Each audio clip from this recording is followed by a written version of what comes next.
Hello viewers, Assalamu alaikum. Welcome to mathematics class for 10th standard. तो जैसा कि आप जानते हो हम चैप्टर कौन सा कर रहे हैं, area related to circles. Circles के रिलेटेड जितनी भी शेप्स बनती हैं उनका एरिया हम कैसे निकालते हैं। तो पूरे सर्कल का एरिया निकालना होगा तो पाई आर स्क्वायर उसके लिए फार्मूला होता है, और अगर सर्कमफ्रेंस ऑफ द सर्कल हो तो पाई डी हम यूज़ कर सकते हैं या 2 पाई और यूज़ कर सकते हैं। इसी तरह से अगर area of a sector of a circle जिसका एंगल थीटा हो सेंटर के ऊपर, उसका हम एरिया कैसे निकालते हैं, theta by 360 pi r square. और इन्हीं फार्मूले को यूज़ करके हम अभी कुछ और क्वेश्चन कर रहे हैं एक्सरसाइज 12.2 से। क्वेश्चन नंबर 6 है, a chord of a circle of radius 15 centimeters subtends an angle of 60 degree at the center. Find the areas of corresponding minor and major segments of the circle. तो जैसा कि आपने जान लिया होगा कि एक सर्कल है, फिगर देखते हैं, इसमें एक कॉर्ड है, हमने इसका नाम ए बी रखा है कॉर्ड का। और ये कॉर्ड जब हम डालते हैं तो सर्कल के दो हिस्से बन जाते हैं जिनको सेगमेंट्स बोलते हैं। एक छोटा सा हिस्सा होता है, जैसे यहाँ पर ये शेडेड पोर्शन है, ये माइनर सेगमेंट है, और सर्कल का जो बाकी पोर्शन बचता है ये सारा ये मेजर सेगमेंट है। तो ये माइनर सेगमेंट है और बाकी जो बचता है ये मेजर सेगमेंट है। हमें इन दो सेगमेंट्स के एरियाज निकालने हैं। जैसा कि हमने इससे पहले भी क्वेश्चन में किया है कि सेगमेंट का एरिया निकालने के लिए क्या करते हैं, हम पूरे इस सेक्टर का एरिया निकालते हैं, फिर उसमें से इस जो बीच में बनती है ट्रायंगल इसका एरिया सब्ट्रैक्ट करते हैं। सेक्टर के एरिया से इस ट्रायंगल का एरिया सब्ट्रैक्ट करते हैं, तो वहाँ से हमें जो मिलता है वो इस सेगमेंट का एरिया होता है जो माइनर सेगमेंट होता है। तो चलिए देखते हैं इसको। Let the chord AB subtend an angle of 60 degrees at the center। जैसा कि हमने देखा AB chord है, सेंटर पर एंगल ये 60 डिग्री बनाता है। Area of the minor segment कैसे निकालते हैं हम, area of sector minus area of triangle AOB।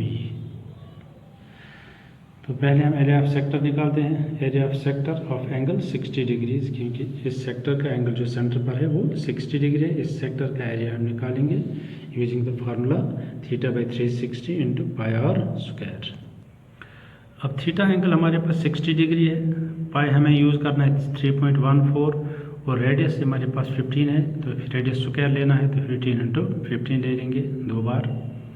तो इस सारे को वैल्यू निकालेंगे 60 बाई 360 मल्टीप्लाई 3.14 मल्टीप्लाई 15 मल्टीप्लाई 15।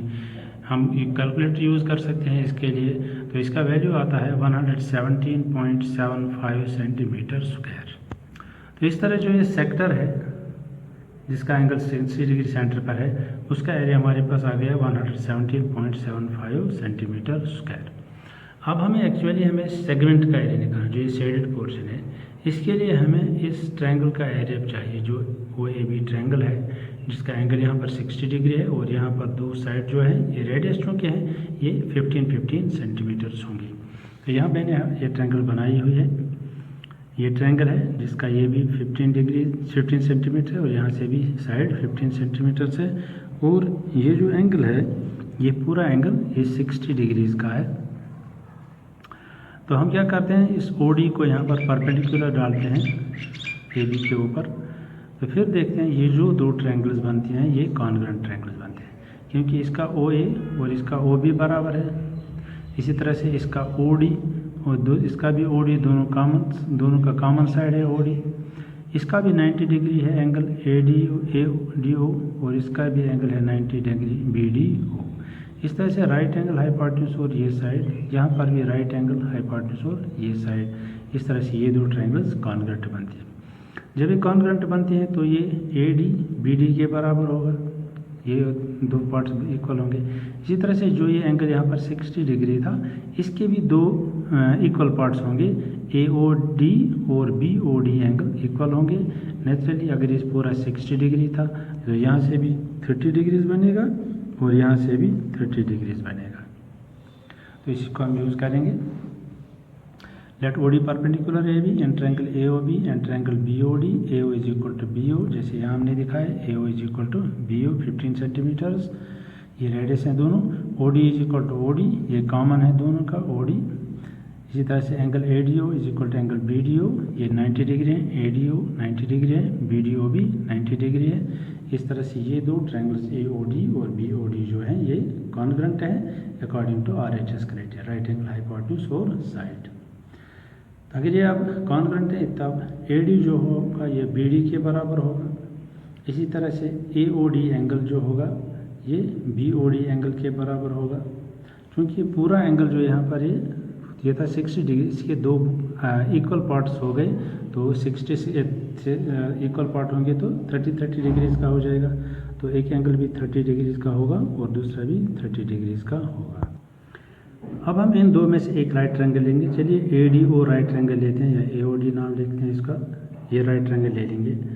हमें इसका OD निकालना है और इसका OA हमें मालूम है। हम लिखेंगे OD डिवाइडेड बाई OA।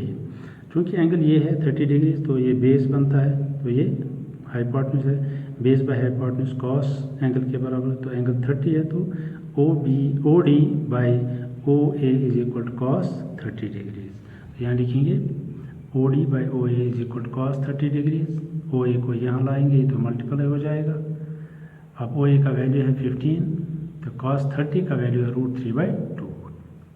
अब √3 हमें लेना है 1.73 के बराबर, तो इसको वैल्यू देते हैं। अब इस पूरे को 15 मल्टीप्लाई 1.73 डिवाइड बाई 2 इसका वैल्यू निकालते हैं कैलकुलेटर के ज़रिए से, तो इसका वैल्यू आता है 12.975। OD का वैल्यू 12.975।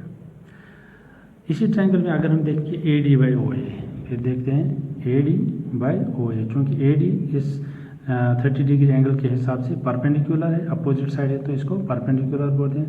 तो perpendicular by hypotenuse sine angle के बराबर होता है, sine 30। So AD divided by OA is equal to sine 30। फिर देखते हैं साइन 30। अब OA को यहाँ ले आते हैं, ये मल्टीप्लाई हो जाएगा। अब OA को वैल्यू देते हैं 15, तो साइन 30 का वैल्यू 1/2 के बराबर होता है। 15 इंटू 1/2 कितना आता है 7.5। तो इस तरह से AD का वैल्यू 7.5 सेंटीमीटर। AD का वैल्यू हमारे पास आ गया अब 7.5 सेंटीमीटर। अब यहाँ जब हमने देखा था कि AD और DB बराबर है। अब अगर AD 7.5 है तो DB भी 7.5 सेंटीमीटर्स होगा। तो हम लिखेंगे AD is equal to DB, therefore DB is also 7.5 centimetre. क्योंकि AD 7.5 सेंटीमीटर है, ये BD के बराबर है, तो BD भी इसलिए 7.5 सेंटीमीटर।